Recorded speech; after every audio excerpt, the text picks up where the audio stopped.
What up, people? It's your boy Chig from Gooner Eagle Eye coming to you again to do another video, this time for the Arsenal Middlesbrough game. And yeah, as I record this, it's approaching 1:30 in the early hours of Saturday morning. I don't know what it is in me and these late night recorders. And I'll be real with you, I don't really have a good excuse. I was working quite late for a Friday night. I was working from home, so there you have it. I don't know what's going on with the sort of timers out of these videos a little bit better, but I did say I'd give you a video on Friday, and quite frankly, technically, although this is not Friday, it's a lot closer to Friday than it is away from it. So yes, I'm recording a preview video, really, and just to give you some general thoughts about the game on Wenger's birthday of all things. We have been, at the moment, getting really great results on Wenger's anniversaries, and in arguably the most important anniversary, his own damn birthday, has given him a birthday present he'll never forget. I fancy us for this game. I know Middlesbrough on a bit of a miserable run. I was actually quite surprised that they're not technically in the bottom three. Just shows you how poor of a start Stoke had, but Stoke are actually just behind them, and Middlesbrough are actually out of the relegation zone as things stand at the moment.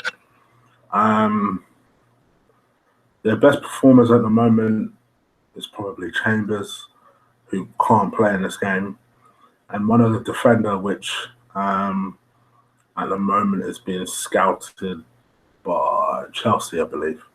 That's the big story coming out of tomorrow's game. And yeah, I mean, the message from Wenger in his press conference was quite interesting. It seemed to be all around humility, keeping our feet in the ground, trying to dampen down this talk of the title at the moment. And to be perfectly honest, he is 100% correct. You know, let everybody calm down. It's been 8 games, fantastic. We are right in the mix, but it's only been 8 games. You know, as much as I like the idea of laughing at United being 7th, again, it's only 8 games. You know, let's just see how we go. But so far, so good. You know, you can't ask for more. In theory, you know, we're joint top in the Premier League. We're top of our Champions League group.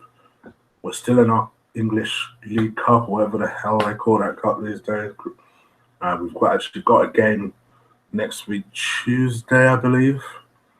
So all the things seem to be slowly but surely clicking into place. It's now up to us to apply that and to move forward on that.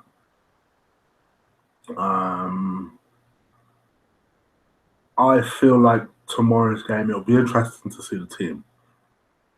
In a lot of ways, the team will be more difficult to predict because conventional wisdom will tell you, well, you just revert back to your normal team that's performed so well.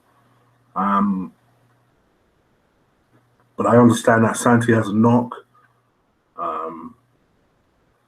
And then I guess, what do you do with Ox? Do you continue playing him down that left?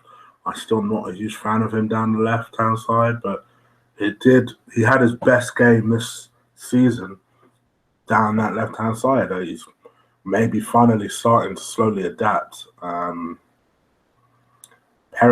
has got to be screaming for some sort of starting spot. I don't think he'll get it, but I think he might get a bigger cameo role, or as big a cameo role as he got midweek.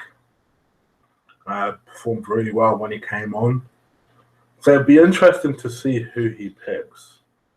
And it won't be easy for me to actually call a 1 to 11. I'm not really looking forward to this one because I've got a feeling I'll get this horribly wrong.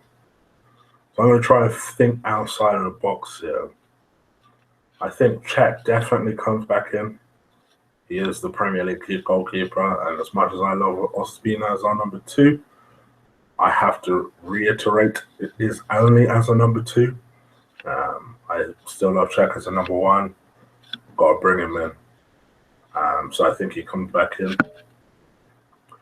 Right back, I think you still go with Bellerin.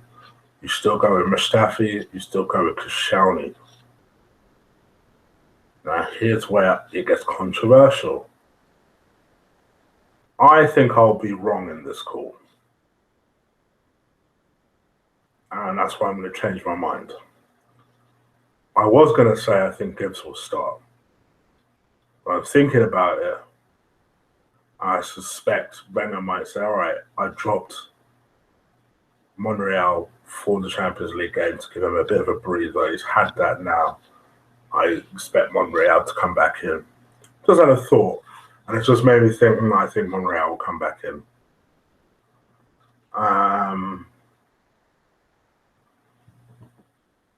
Then it gets really difficult, to tell you the truth. So I've heard Santi has a knock, and they're giving him a last-minute fitness test. I don't expect that much of a physical threat to come from Middlesbrough's midfield. Therefore, it does seem like a bit of a waste to put Coquelin and Elneny there. Having said that, if Santi is not fit enough, and obviously Xhaka is suspended, who else do you put there? All of a sudden, I can't see Ramsey all of a sudden making it. So, determined to give Ramsey and Giroud a full pre-season, and who knows, it may be to our benefit. Let's have it right. For the reservations I have over those two, we are in such a luxurious position where we can do that. Like we've done as well as we can without those two. Who, I mean, some might argue, well, that should be a message in itself to Wenger that, you know, we've managed to come as far as we have without those two. Because in my opinion, Ramsey in particular has a habit of upsetting the balance of the team. Having said that, we're such a luxurious position where we can actually give him a pre-season, and then come the run-in, which I'm guessing is when Wenger is targeting it. I know there's a lot of stories saying that Ramsey should be ready for Sunderland next week. So I think, having said that, I could quite conceivably see Coquelin and Elneny starting. I know Wenger's all about pairs. I know his first choice pairing in that middle, I think, if Ramsey isn't there, mind you, I think is Santi and Coquelin. But I think if Santi has a little bit of a knock, plus last couple of games I've not been that impressed with Santi. The last 3 games I've not really been that impressed with Santi. That's just my opinion personally. That's to see now Nene play there. He's a good player. Play him. Let's play him. And what harm could it do? So I can see our Nene coming in. He's a good passer of the ball. Won't mind playing alongside Coquelin, and it just gives Ozil even more freedom to do what he wants to do. I think if those two come in, then I can quite conceivably see Iwobi coming back into the team instead of Alex, because I think I was tempted to say that he may keep Alex there, and it is possible he might choose to do so. You know what? I changed my mind. I think he will put Alex there. So I think he'll play Alex on the left. I think he'll play Theo on the right. And he'll play Sanchez up front, with obviously Ozil just behind that. I think that will be his front 4. Arguably, it should be his front 4. The only one that you could perhaps make a real argument for is, well, why is Alex on the left? I just got a feeling Wenger might say, all right, you're bitching and moaning about having a starting place. There you go. And it's easier in a way to take the 19-year-old out of the team, who himself has looked tired in odd occasions, and he might feel to himself, all right, look, he won't mind coming out of the team for a little while. Let me keep him on the bench for a minute, give him some cameos, build it back up, build his confidence back up. Plus, I really want him to learn his defensive side of the game. And maybe just by giving him a bit of an ego check and putting him on the bench, he may then think to himself, oh gosh, I really need to buck up my ideas in all areas of my game, particularly my defensive responsibilities. Being the front four. And I can see Perez getting on and getting another cameo. Potentially coming on for Ox, sticking Sanchez on the left and Perez up front. I can conceivably see that. I say let's just blow Middlesbrough over. I think it will be a good win. I think hopefully the sort of stupid complacency, because this is the type of game we would be complacent about, in all honesty. But I'm quietly confident that we won't be complacent. I don't agree with Merce when he says that he thinks Arsenal win 4-0.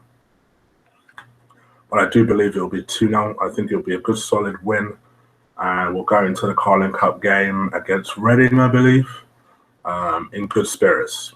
So, yeah, that's pretty much it from me. Those are all my thoughts. Let's go out there. Let's give Wenger his birthday present. And let's get packing. Let's get home. Let's get them 3 points, lads. All right. You guys leave me your thoughts, what your 1 to 11 is. Do comment the first time. Hit that subscribe button. Similarly, if you're on Twitter, do follow me at Colossal Chig. Other than that, I'm out of here. You will see a review from me. Take care. Peace.